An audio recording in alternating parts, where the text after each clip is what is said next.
Bismillah, welcome back to my channel. അപ്പോൾ ഇന്നലെ എല്ലാവരും ഡേ 1 ആയിരുന്നു. റമദാൻ നോമ്പൊക്കെ നല്ല രീതിയിൽ തുറന്നെന്ന് വിചാരിക്കുന്നു. നമ്മളും അൽഹംദുലില്ലാ നല്ല രീതിയിൽ നോമ്പൊക്കെ തുറന്നു. ഇന്ന് ഡേ 2 ആണ്.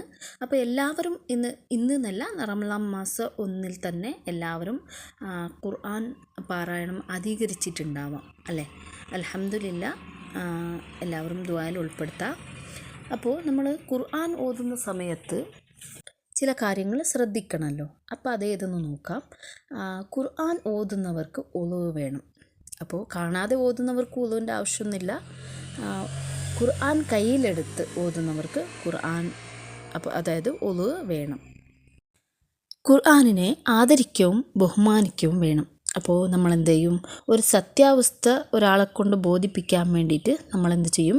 ഖുർആനിൻ്റെ മേലെ സത്യമിട്ട് ഖുർആൻ തൊട്ട് ചിലപ്പോൾ സത്യം ചെയ്യും. ആ സത്യം ചെയ്യലോ ആ ഖുർആനിനെ നമ്മൾ ഒരു സത്യത്തിന് വേണ്ടിയിട്ട് യൂസാക്കേണ്ട ഒരു ബുക്ക് അഥവാ ഖുർആൻ അല്ല എന്നുള്ളത് ബോധ്യപ്പെടണം എല്ലാവർക്കും.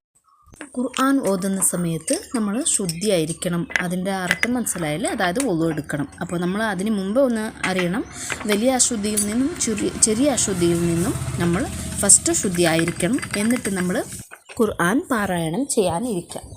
അപ്പോൾ ഈ ഖുർആൻ പാരായണം ചെയ്യാൻ ഇരിക്കുന്ന സ്ഥലം നമ്മൾ ശുദ്ധിയായിരിക്കാൻ പ്രത്യേകം ശ്രദ്ധിക്കണം. എന്തിനാണെന്ന് പറഞ്ഞാൽ ഈ ഇബാദത്ത് അതായത് ഈ ഖുർആൻ പാരായണം ചെയ്യുന്നത് മനുഷ്യന്മാർക്ക് നമ്മൾക്ക് മാത്രമേ അള്ളാഹു തന്നിട്ടുള്ളത്. മലക്കുകൾക്ക് ഈ ഒരു ഖുർആൻ പാരായണം ചെയ്യുന്ന ഒരു ഇബാദത്ത് കൊടുത്തിട്ടില്ല. അപ്പോൾ ആ സമയത്ത് നമ്മൾ ഓതുന്ന സമയത്ത് അതായത് നമ്മൾ ഖുർആൻ പാരായണം ചെയ്യുന്ന സമയത്ത് നമ്മളെ വീടുകളിൽ മലക്കുകൾ വന്നിരിക്കും.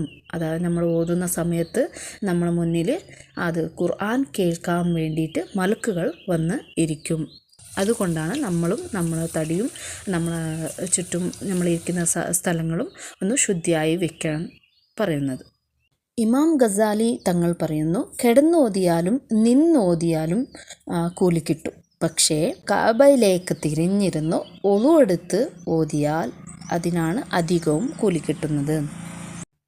വീഡിയോ എല്ലാവർക്കും ഇഷ്ടപ്പെട്ടെന്ന് വിചാരിക്കുന്നു. ഇഷ്ടപ്പെട്ട ഷെയർ ചെയ്യുക, ലൈക്ക് ചെയ്യുക, കമൻറ്റ് ചെയ്യുക. പുതിയതായിട്ട് ആരെങ്കിലും സബ്സ്ക്രൈബ് ചെയ്യാതെ കാണുന്നവരുണ്ടെങ്കിൽ ചാനലൊന്ന് ഇഷ്ടപ്പെട്ടാൽ സബ്സ്ക്രൈബ് ചെയ്യുക. പിന്നെ റമദാൻ 2 ആണ്. എല്ലാവരും ദുആയിൽ ഉൾപ്പെടുത്തുക. എന്നെയും എൻ്റെ കുടുംബത്തെയും ഞാനും എല്ലാ സബ്സ്ക്രൈബേഴ്സിനും ഞാൻ ദുആയിൽ ഉൾപ്പെടുത്താറുണ്ട്. ഇൻഷാ അല്ലാഹ് ഇനി ഒരു നല്ലൊരു വീഡിയോ ആയിട്ട് കാണാം. ബൈ.